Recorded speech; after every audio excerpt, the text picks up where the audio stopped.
santai bareng Mbak Yus. Nah ini, Sandra Dewi istri Harvey Muiz kemarin diperiksa oleh Kejaksaan Agung. Pemeriksaan itu tentu untuk mencari keterkaitan antara Sandra dengan tersangka utama kasus PT Timah yang juga suami si artis. Ingat loh, ngoser bisa bedain toh, mana Sandra Dewi dan mana Dewi Sandra kan? Ya piye ya, kabeh mirip Mbak Yus tadi sing ngamen jelaske bingung. Peace. Oh iya, bedanya dari yang dikenakan sekarang, Dewi Sandra itu berhijab, sementara Sandra Dewi nggak berhijab. Ya iyalah, mosok non-muslim pakai hijab, meski boleh ya nggak pakai. Yang muslim aja nggak semua pakai hijab, misalnya yang cowok atau yang memang belum pakai. Kan ya terserah masing-masing. Oh iya, Sandra Dewi itu artis yang terkenal nggak banyak tingkah. Dia juga penganut yang taat. Hidupnya juga sebenarnya nggak diserang gosip yang enggak-enggak. Bang Harvey milihnya emang bener. Orang pendiam, taat, ya barangkali ngerti juga dia. Bila suatu saat kejahatannya terbongkar, setidaknya si istri bisa mendoakan dan memintakan maaf. Ya toh?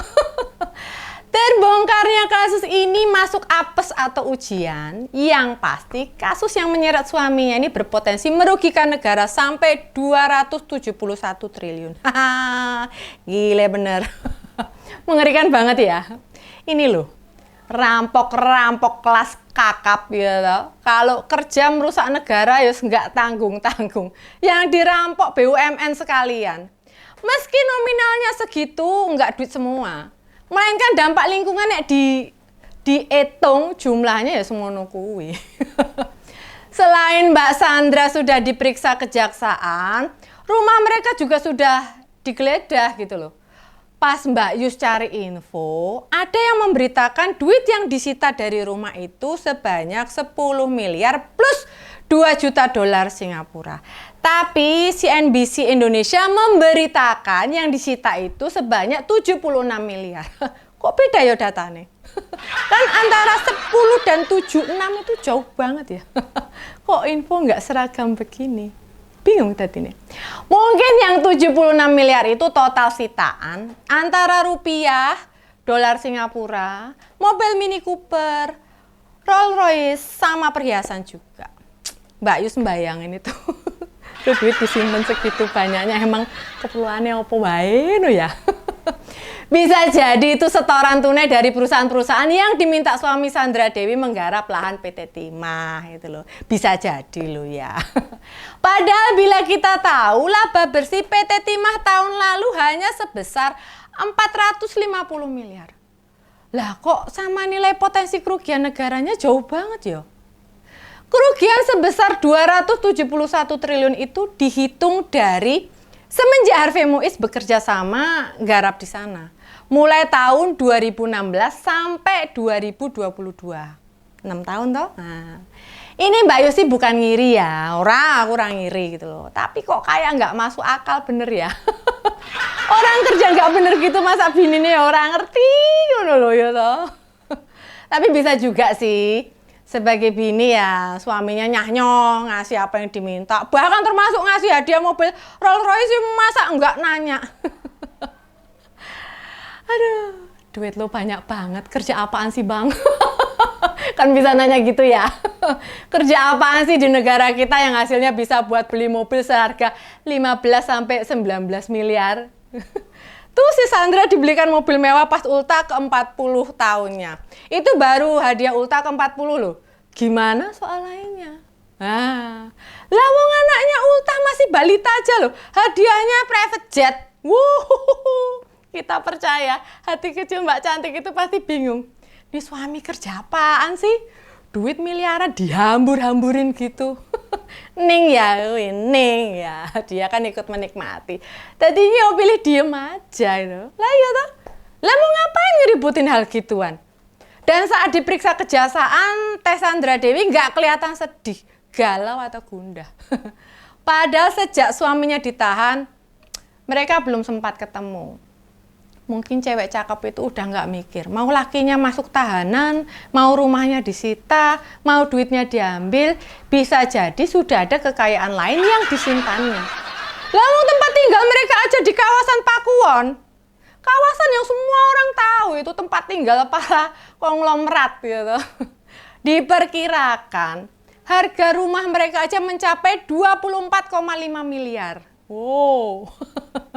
Ya, memang mahal. Wong lantainya aja ada 4, ada basement, ada kolam renang, bahkan dilengkapin lift juga gitu.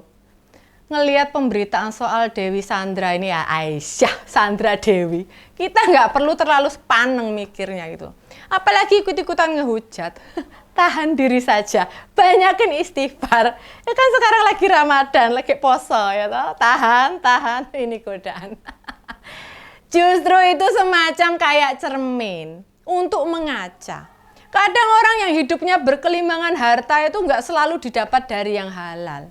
Maksudnya diperoleh dengan kerja yang benar. Nggak nipu orang, nggak ngerigiin orang lain, apalagi ngerampok BUMN. Justru bagi para ngoser, mestinya kita itu lumayan heran. Mengapa kasus segede ini baru muncul sekarang? Mengapa? Mengapa? 6 tahun loh BUMN kita digarong kita nggak tahu. Tuh para pejabat yang makan gaji dari pajak kita kerjaannya ngapain aja toh? Ayo. Kasusnya sendiri kan soal nambang timah. Artinya itu pekerjaan fisik. Di lapangan ada alat-alat yang bekerja. Ada hasil timah yang didapat. Kenapa nggak ada satupun yang ngelihat di laporan PT Timahnya yo? Kenapa coba? Lah kenapa lagi? Kalau para pemimpin, libet. Kalau para petinggi timah emang ikut menikmati, makanya beberapa jadi tersangka. Bagaimana dengan komisaris, pengawas, auditor, Kementerian BUMN, Kementerian SDM, kantor pajak? Polres ada di mana waktu eksplorasi dilakukan? Termasuk di dalamnya ya Pak Jokowi. Apa bener nggak ada laporan sama presiden? Gitu? Nah, bila potensi kerugian senilai 271 triliun tidak bisa diendus aparat kita, ya jujur saja Mbak Yus ya prihatin banget, banget plus banget. Ditambah proyek itu kan sifatnya fisik. Beda sama kasus Gayus Tambunan, Adi Pramono, Eko Darmanto, Rafael Alun. Itu beda. Mereka kan mainnya di ngemplang atau utak-atik keuangan. Secara fisik tentu sulit terbaca. Nah, inilah bedanya. Para perempuan dengan wajah glowing warawiri di TV lalu dinikahi Crazy Rich. Ternyata Crazy Rich-nya ketahuan gak bener ya. Semoga Mbak Sandra gak kesisa crazy-nya aja ya. Semua kembali ke diri kita masing-masing. Hidup penuh dengan tepu-tepu, dunia tepu-tepu, tidak seperti kelihatannya. Bagai pepatah orang Jawa, bahagia itu wang sinawang. Belum tentu yang kaya pasti bahagia. Semua orang itu punya ujian sendiri-sendiri, punya tantangan masing-masing, termasuk cara bahagia. Ciri-ciri atau bentuknya juga tidak sama. Maka syukuri apa yang ada. Hidup itu adalah anugerah. Tetap jalani hidup ini menjadi yang terbaik. Walah, kok koyo laku. Syukuri apa yang ada. Hidup adalah anugerah. Tahu terusannya tahu? Lah kok malah nyanyi lagunya The Nasib. Wah, nasib. Wes lah. Segitu yang ngos-ngosan ngopi santai bareng Mbak Yus. Kita ketemu lagi di ngos-ngosan selanjutnya. Bye.